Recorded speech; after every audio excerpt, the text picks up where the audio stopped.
Hello students, I hope you are good. आज के lecture में हम पढ़ने वाले हैं मोशन ग्राफ्स के बारे में। ये हमारा मोशन ग्राफ का पार्ट 2 है। इस लेक्चर में हम पढ़ने वाले हैं बेसिक ग्राफ शेप्स के दो केसेस के बारे में। केस नंबर फर्स्ट है हमारा the object is speeding up और uniformly accelerating in the positive direction. Second case है हमारा the object is slowing down in the positive direction that is decelerating. इन दोनों केसेस के मोशन ग्राफ्स को आज के लेक्चर में हम डिस्कस करने वाले हैं। सबसे पहले मैं आपसे एक क्वेश्चन पूछूंगा, can a body be said to be at rest as well as in motion at the same time. एक सेम टाइम पर क्या कोई बॉडी रेस्ट और मोशन की स्टेट को परफॉर्म कर सकती है? इस क्वेश्चन का आंसर आप हमें जल्दी से कमेंट करके बताएं। इस क्वेश्चन का आंसर मैं खुद वीडियो के एंड में आपको दूंगा।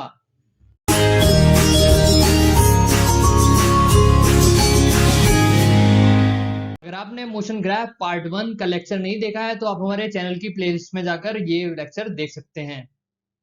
सबसे पहले देख लेते हैं case first, the object is speeding up और uniformly accelerating in the positive direction. अगर कोई बॉय है जो कि क्या है पॉजिटिव डायरेक्शन में मूव कर रहा है, acceleration is equals to 4 metre per second square से, और उसका जो एक्सेलरेशन है टाइम के साथ वो इंक्रीज होता जा रहा है, 6 हो गया, 8 हो गया, 10 हो गया, इस तरीके से इंक्रीज हो रहा है, तो यूनिफॉर्मली एक्सेलरेट कर रहा है क्योंकि यहाँ पर हमारा डिफरेंस जो आ रहा है एक्सेलरेशन में दो, वो हमारा कांस्टेंट है, वो की क्या है 2 है। तो इसके लिए ग्राफ कैसे फॉर्म होते हैं हमारा यहाँ पर हम देखने वाले हैं distance time graph, velocity time graph and acceleration time graph.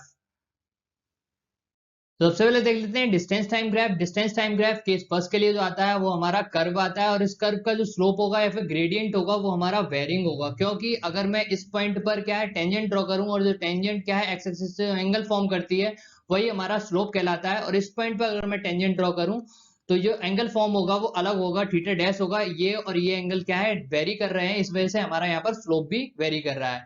और इस ग्राफ से हमें पता चलता है कि जो object is moving faster as time passes, जब हमारा टाइम क्या है बीतता जा रहा है तो उसके लिए क्या है हमारा वेलोसिटी जो है ऑब्जेक्ट की वो भी हमारी इंक्रीज होती जा रही है। इसके बाद हम देख लेते हैं velocity time graph. Velocity time graph case first के लिए हमारा स्ट्रेट लाइन है, इट इज इंक्रीजिंग कॉन्स्टेंटली, और ये ग्राफ जो है हमारा इंक्रीज कर रहा है क्योंकि टाइम के साथ साथ हमारी वेलोसिटी भी यहाँ पर इंक्रीज हो रही है। और इसका जो स्लोप होगा ग्राफ का वो क्या होगा हमारा कांस्टेंट होगा, कोई भी कांस्टेंट थीटा वहां पर हो सकता है क्योंकि यहाँ पर एंगल क्या है वेरी नहीं कर रहा है। इसके बाद हम देख लेते हैं acceleration time graph. Acceleration time graph case first के लिए जो आता है हमारा कांस्टेंट आता है, और इसका जो स्लोप होगा ग्राफ का वो हमारा थीटा इक्वल्स टू 0 डिग्री होगा। स्लोप और ग्रेडियंट जो होगा वो 0 होगा यहाँ पर। और यहाँ से हम कह सकते हैं एक्सेलरेशन हमारा 4 मीटर पर सेकंड स्क्वायर हो जाएगा, क्योंकि ये ग्राफ जो है वो वाई एक्सिस को 4 पर कट कर रहा है। यहाँ से हमारा जो एक्सेलरेशन होगा वो 4 मीटर पर सेकंड स्क्वायर हो जाएगा। और यहाँ से हम पता कर सकते हैं, यहाँ से हमें ये दिख रहा है कि object is uniformly accelerating, object जो है यूनिफॉर्मली एक्सेलरेट कर रहा है। तो अब हम अपना नेक्स्ट केस डिस्कस कर लेते हैं। The object is slowing down in the positive direction that is decelerating. अगर कोई हमारा बॉय है जो कि क्या है acceleration equals to 8 metre per second square से मूव कर रहा था, और उसका टाइम पास होने के बाद क्या है एक्सेलरेशन उसका डिक्रीज होता जा रहा है, 6 हो गया, 4 हो गया, 2 हो गया, इसका मतलब है हमारा जो ऑब्जेक्ट है वो डीएक्सेलरेटिंग कर रहा है। इसके अंदर हम देखने वाले हैं distance time graph, velocity time graph and acceleration time graph को। केस सेकंड के लिए डिस्टेंस टाइम ग्राफ जो आता है वो हमारा पैराबोला आता है या फिर कर्व आता है। इसका मतलब है हम यहाँ पर स्लोप और ग्रेडियंट जो होगा इस कर्व का वो कॉन्स्टेंटली चेंज कर रहा होगा, क्योंकि अगर मैं इस पॉइंट पर क्या है टेंजेंट ड्रॉ करूंगा वो एक्स एक्सिस से कुछ एंगल और फॉर्म करेगी, अगर मैं यहाँ पर टेंजेंट ड्रॉ करूंगा वो कुछ एंगल और फॉर्म होगी, क्योंकि यहाँ पर क्या है स्लोप वेरी कर रहा है, इसलिए क्या है कॉन्स्टेंटली चेंजिंग हम इसको यहाँ पर कह रहे हैं। और इस कर्व से हमें पता चलता है कि object is moving slow as time passes, जब हमारा टाइम बीतता जा रहा है उसके साथ साथ ऑब्जेक्ट की जो वेलोसिटी है या फिर स्पीड है वो डिक्रीज करती जा रही है। उसके बाद देख लेते हैं velocity time graph. Velocity time graph जो आता है केस सेकंड के लिए वो हमारा स्ट्रेट लाइन आता है और डाउनवर्ड आता है। इसका मतलब है कि इट इज डिक्रीजिंग कॉन्स्टेंटली, ये जो ग्राफ है वो हमारा डिक्रीज कर रहा है लेकिन ये स्ट्रेट लाइन है। और यहाँ पर जो स्लोप होगा इसका वो होगा हमारा नेगेटिव होगा। नेगेटिव क्यों होगा? क्योंकि यहाँ पर ये क्या है एक्स एक्सिस से जो एंगल फॉर्म कर रहा है वो एंगल ग्रेटर देन 90 डिग्री है और ये ऑब्ट्यूज एंगल है।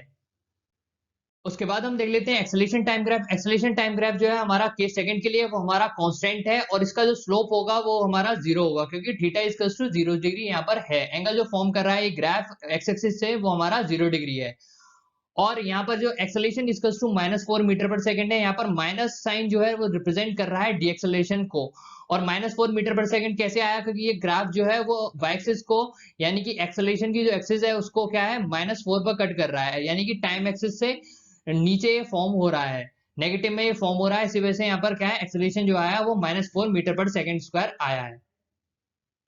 सबसे लास्ट में हम देख लेते हैं अपना क्वेश्चन जो हमने स्टार्टिंग में लिया था, can a body be said to be at rest as well as in motion at the same time. तो इस क्वेश्चन का आंसर जो है वो है हमारा यस, क्योंकि यहाँ पर क्या है, रेस्ट और मोशन जो होते हैं वो रिलेटेड टर्म्स होते हैं। अगर कोई ऑब्जेक्ट को मैं रेस्ट पर कह रहा हूं तो वो किसी और दूसरे ऑब्जेक्ट के रिलेट में कह रहा हूँ, लेकिन इस ऑब्जेक्ट को मैं किसी तीसरे ऑब्जेक्ट के रिलेट में क्या है, इसको मोशन पर भी कह सकता हूँ।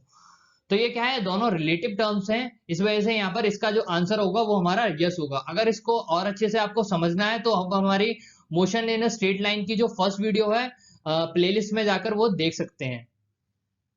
तो इस वीडियो के एंड में हम क्या है, वो एक ओवरऑल रिव्यू ले लेते हैं ग्राफ्स का। इसके लिए हमने एक टेबल तैयार की है। यहाँ पर हमने लिया है क्राइटेरिया, क्राइटेरिया के अंदर लिया है हमने एक्स एक्सिस वाई एक्सिस को, यहाँ पर लिया है स्लोप को, और अगर हमारा स्ट्रेट लाइन स्लोप होगा तो क्या होगा, कर्वी स्लोप होगा तो क्या होगा। और यहाँ पर हमने ग्राफ लिए हैं पोजीशन टाइम ग्राफ और वेलोसिटी टाइम ग्राफ को। अगर हमने क्या है एक्स एक्सिस वाई एक्सिस को देखें तो पोजीशन टाइम ग्राफ में हमने टाइम जो लिया था वो एक्स एक्सिस पे लिया था, पोजीशन जो ली थी वाई एक्सिस पे ली थी। ऐसे ही हमने वेलोसिटी टाइम ग्राफ में एक्स एक्सिस पर क्या है टाइम लिया था, वाई एक्सिस पे क्या है हमने वेलोसिटी को लिया था। और जो है क्या है पोजीशन टाइम ग्राफ में स्लोप जो है वो हमें रिप्रेजेंट करता है वेलोसिटी को। अगर वेलोसिटी टाइम ग्राफ को हम देखें तो स्लोप जो है हमें एक्सेलरेशन रिप्रेजेंट करता है। यानी कि अगर मैं स्लोप फाइंड आउट कर लेता हूं पोजीशन टाइम ग्राफ का तो वहां से हमें वेलोसिटी मिल जाती है, और अगर मैं वेलोसिटी टाइम ग्राफ का स्लोप फाइंड आउट कर लेता हूं तो वहां से हमें एक्सेलरेशन मिल जाता है। ये हम न्यूमेरिकल पॉइंट ऑफ व्यू में यूज कर सकते हैं। अगर हमारा स्ट्रेट स्लोप होगा, यानी कि स्ट्रेट ग्राफ बन रहा होगा और उसका जो स्लोप होगा वो कांस्टेंट होगा, तो वहां से हमें पता चलता है पोजीशन टाइप ग्राफ में कि जो हमारी वेलोसिटी है वो यूनिफॉर्म है। और अगर हम वेलोसिटी टाइम ग्राफ में देखें तो एक्सेलरेशन हमें वहां से पता चलता है जो कि क्या है, यूनिफॉर्म होगा। और अगर हमारा कर्व है, कर्व में क्या है, स्लोप जो होता है वो वेरी करता है, तो यहां से हमें पता चलता है कि जो वेलोसिटी होगी वो भी चेंज हो रही होगी, यानी कि चेंज इन वेलोसिटी होगा। और अगर वेलोसिटी टाइम ग्राफ में देखें तो हमारा एक्सेलरेशन वहां पर चेंज हो रहा होगा। तो आज की वीडियो को यहीं पर समाप्त करते हैं। थैंक यू, धन्यवाद। आपसे मिलते हैं नेक्स्ट वीडियो में, तब तक के लिए see you, have a good day.